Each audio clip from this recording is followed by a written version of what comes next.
Hello everyone, welcome back to another live session with Fitzoh. I'm Jashvina Gandhi and I am a licensed psychotherapist and a counselor at Fitzoh. Please let me know if you can hear me in the comment section below. I'm just setting up, and in the meantime just let me know if you can hear me, and I'll just wait for some people to join.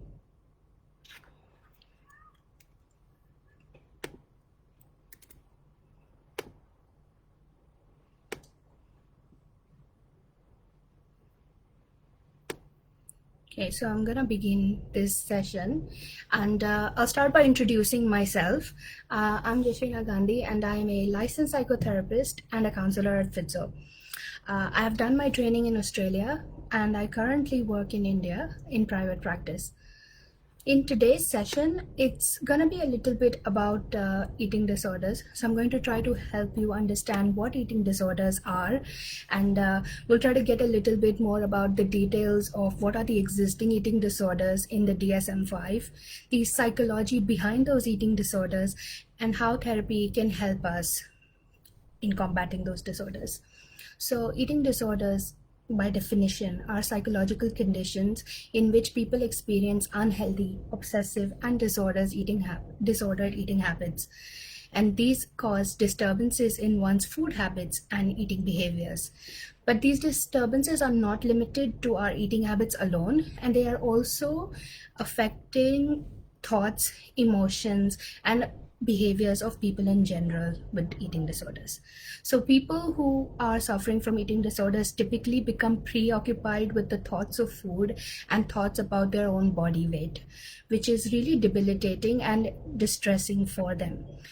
And unfortunately, usually people like us, we assume that eating disorders are voluntary, and I can assure you that people who have eating disorders don't want them any more than you and I would want them, and it can happen to anybody. We actually assume that someone is eating too much or eating too less, and that's completely in their control. They're doing it when they know they shouldn't be doing it, but they're still doing it, and it's on them. They just have a lack of willpower, and if they just tried hard enough, they would overcome it. But that's not the case. And unfortunately, even though people have eating disorders, they may not always want to accept the fact that they have it. And even if they do, it can be very difficult for them to part with this disorder that has become so ingrained in them. It is almost like a part of their identity. And as we saw in the definition itself, that it's not just about their food habits, but it's also about the thoughts, emotions, and behaviors that are linked to these and that trigger these specific food habits, because of which just restricting diet and just exercising is not always enough to get rid of the root cause of the problem, of the root problem of the eating disorder. And because of that, anybody can develop this at any point. It just depends on the condition that we are, the condition in society, our interpersonal relationships, and how we're doing at the moment. And if things start going bad, then even we can develop an eating disorder at some point. So it's really important to know what characterizes an eating disorder so you can prevent it, or at least stop it in its tracks when it happens.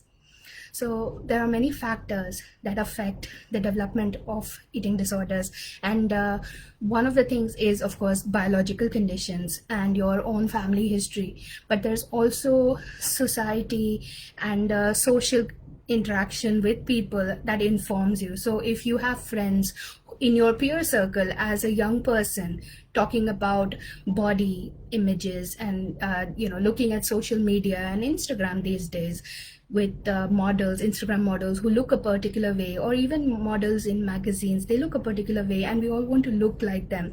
So these social pressures cause you to develop this body image issue where you want to look a particular way, and leading to really disordered thinking habits, which may cause you to restrict your diet in some way, or just become really conscious about how you look and how you don't want to look, and how you want to control your diet, which will cause a lot of anxiety around this area. And when you have anxiety around an area, it's not a healthy relationship with it. So anxiety with food causes an unhealthy relationship with food, which in turn leads to disordered eating, and in turn leads to a disorder. When we talk about anxiety related to food, let's view it in the way of, if I tell you that you're not supposed to eat something, the more you tell your brain that you're not supposed to eat it and you don't end up eating it, you're actually starving your brain, which in turn causes the brain to want more food. So when you cut out carbs from your diet, your brain craves those carbs more, and which is why restrictive eating is a big no-no. And it's very important for you to see a nutritionist and make a completely balanced diet that doesn't completely cut off any food groups, but actually incorporates them in a healthy amount. And a big factor in this case in eating disorders is the anxiety around this. So if I tell you not to eat something, and if I tell you don't think about a piece of cake, you're not allowed to eat it at all you will think about is that piece of cake. And this is in turn, it's going to lead you to think about it more and more and create that anxiety, whether should I eat it, should I not eat it, is it good for me, is it bad for me, I'm looking horrible, and all these thoughts keep coming, which creates and perpetuates that unhealthy cycle of eating, which is actually quite similar to the term of stress eating when you say, or emotional eating as you may know it.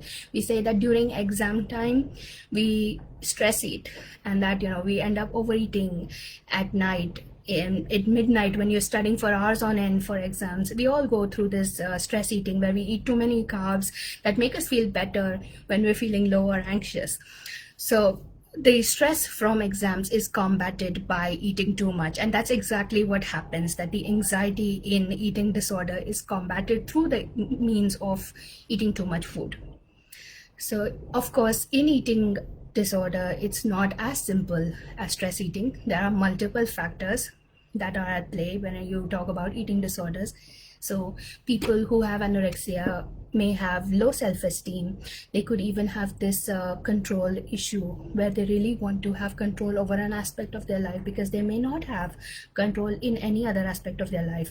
And the only way they can control their life is by controlling the food that they have. So we'll talk a bit more about that. And there are multiple eating disorders like anorexia nervosa, bulimia nervosa, binge eating disorder, RFID, pica, etc. But for the purpose of this live session, I want to focus on the three main eating disorders that are very common, which is anorexia nervosa, bulimia, and binge eating disorder. And the first one of these would be anorexia. Anorexia nervosa, or as we commonly know it as anorexia. It's basically an eating disorder that's marked by an extreme obsession with weight loss or exercise, and really a big conscious awareness of who we are and how we look.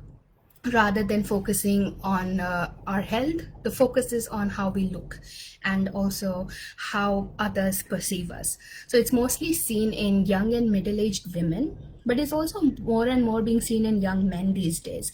And that's not to say that it can only happen in young people or it can only happen in women. But like all disorders, anorexia can happen to anybody at any age. So people with anorexia, regardless of their age and gender, have a distorted sense of body image and may lose weight by either dieting, fasting, or exercising excessively to the point that even it can become deadly.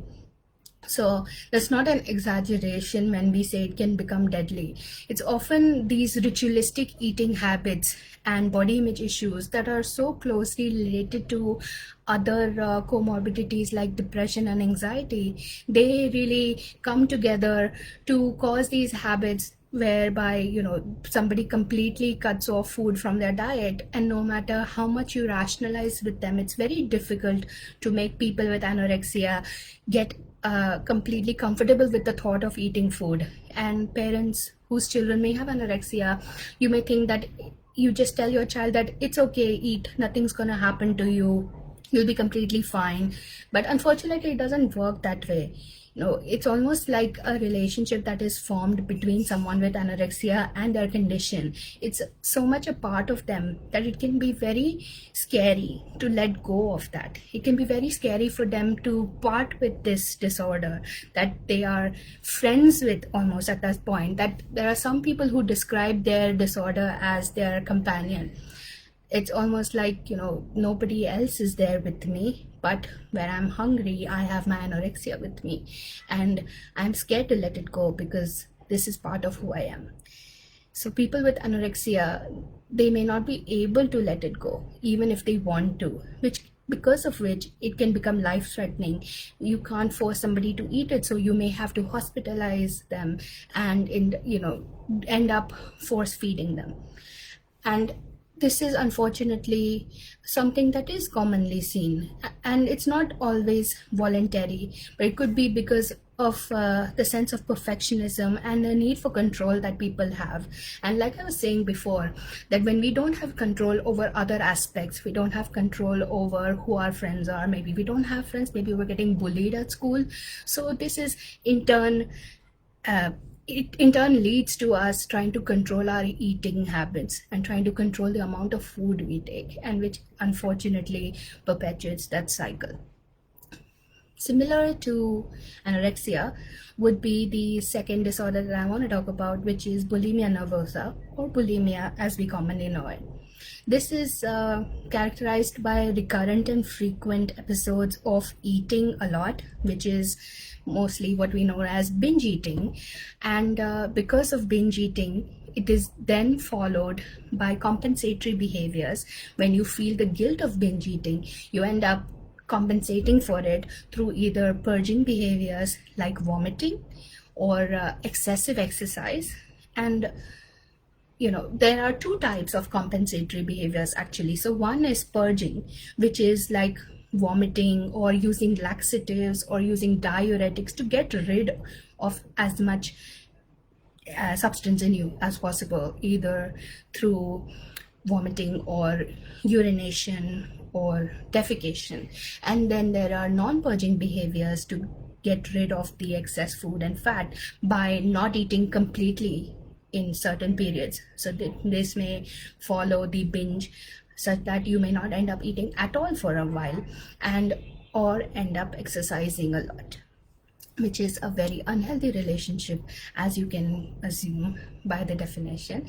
And it can be quite difficult to identify as well, because people with bulimia often are very secretive about their purging habits, and on the surface it could look like overeating on some days, and people may even be overweight, and it's quite easy to characterize this as just overeating or binge eating because the purging behaviors are so secretive. So the vomiting and fasting, these are usually overlooked and not always visible, and people who have bulimia are always not completely ready to accept that they have it. So they have an intense fear of weight gain and often suffer from anxiety, depression, and poor self-esteem, pretty much the same as someone with anorexia.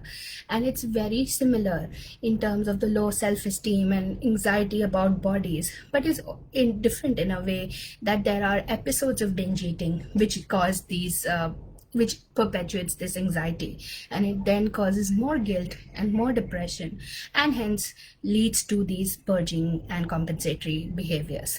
So in early stages of these disorders, it's very similar to anorexia, but in the chronic terms, it's quite different in the impact that it has on your body. So a long-term unhealthy cycle of eating too much and then eating too less, it can actually damage your body organs and your physical health, which is why it's very important that you see a doctor and also a therapist to work side by side.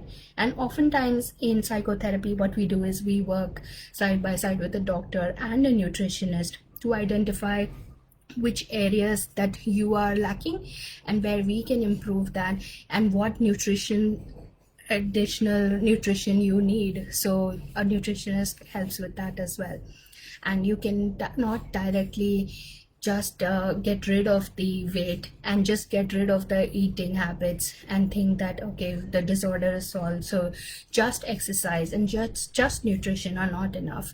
Usually you always need this combination of the three for it to work, because if you just fix the food habits, you're not fixing the base and the root cause, which is the emotional component. It's the trigger that caused those food habits in the first place.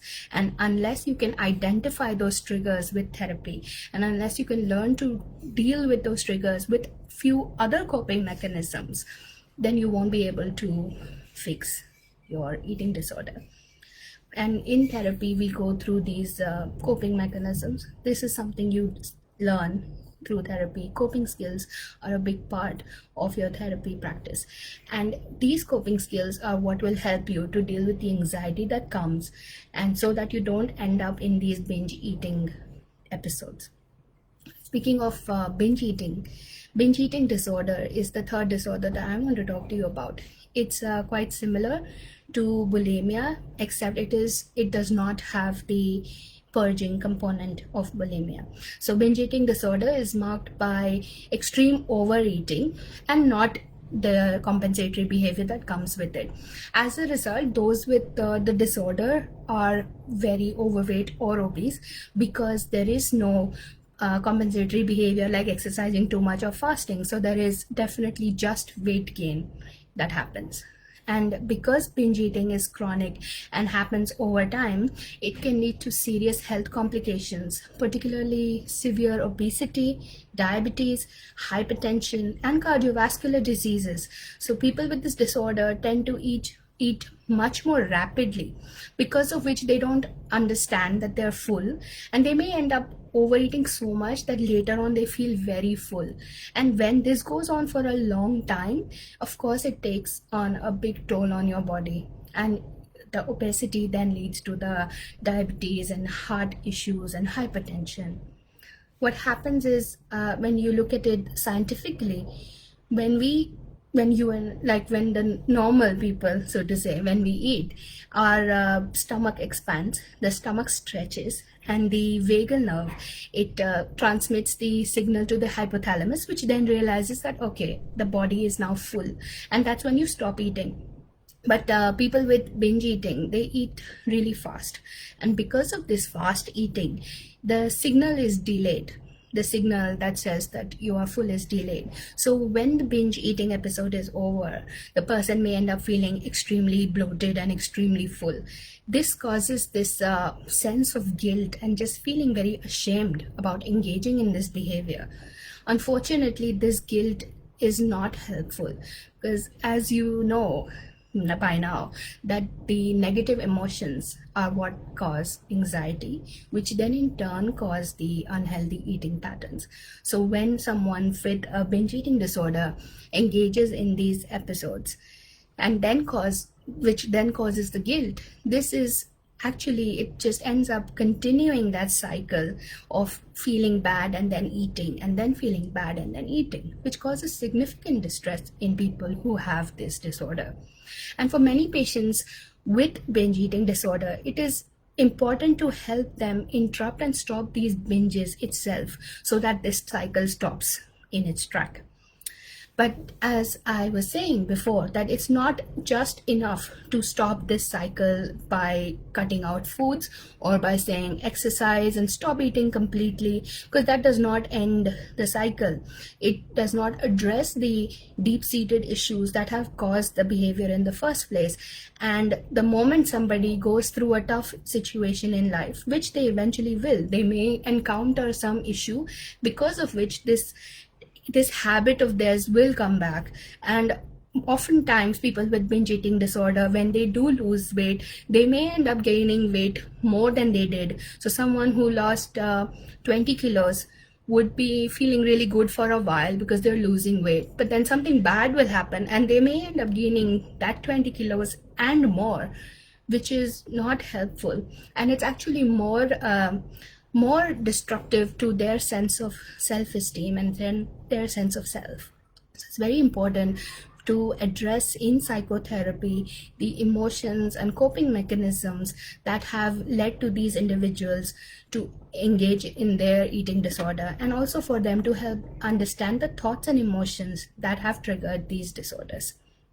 Because of the serious physical problems caused by these illnesses, it is important that any plan of the treatment plan of anorexia or bulimia or binge eating disorder, it should include your regular doctor visits and nutritional management, as well as nutritional counseling.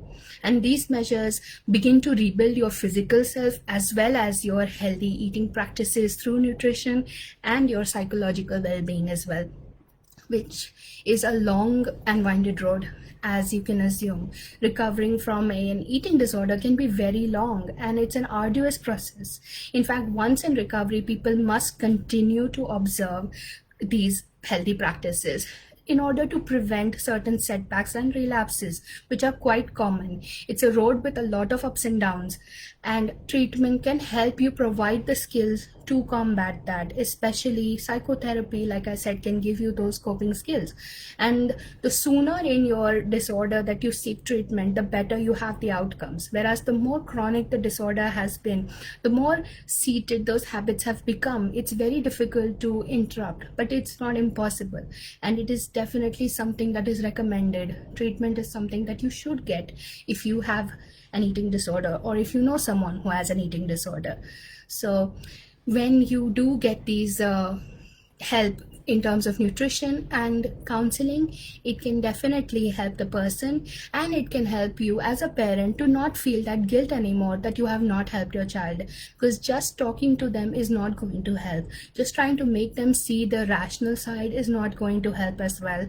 And it's important for you to open a conversation with your child that this is completely normal, this is a disorder, and to talk more about the disorder and how it affects so many people out there, not to shut it off as a bad eating habit or something that needs to stop completely or something that needs to be restricted, but rather open up a conversation so it can lead to future treatment steps, and also help your child to accept themselves and let go of this part of themselves that they've been holding on to so tightly.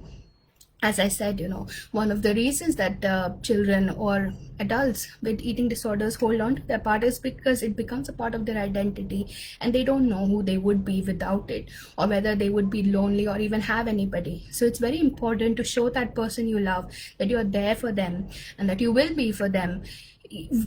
Even if they get rid of this disorder, you are there, and they're not going to be alone, and you're going to be there with them with every step of the way. So talk to a doctor, talk to a therapist, get a nutritionist to make you a custom plan. And because of this, with Fitzoh, there is this offer currently going on to talk to nutritionists, and there are unlimited live consultations, in fact, with nutritionists. You can get your custom diet plan. And Fitzoh doesn't offer just nutrition or just weight loss. It also offers counseling. So you can really see a nutritionist and counselor at the same time, whether you have an eating disorder or if you have any disordered eating habits like stress eating, emotional eating. All of these can really benefit from counseling and nutrition. So you should definitely download the Fitzoh app, because they have a going on 1 week unlimited live session with nutritionists, and you can get your custom diet plan. They have unlimited yoga sessions, group yoga sessions, group strength training, and they have unlimited fun workouts with trainer guidance through video call. So if you like these, you can get it for as little as $9.99 per month, which to me is a no-brainer, because it's definitely a lot of benefits that you're getting for such a small price. So download the Fitzoh app, and you can find out more details. And you can also message us on Facebook, visit the website, or even leave me messages here. So I would be happy to answer any questions that you may have, or just leave the messages, and I would be happy to answer them in the comments even after the session ends. I think I'm gonna end it here for now. I do hope that you were able to get something out of this session, and I will see you all next time. Thank you.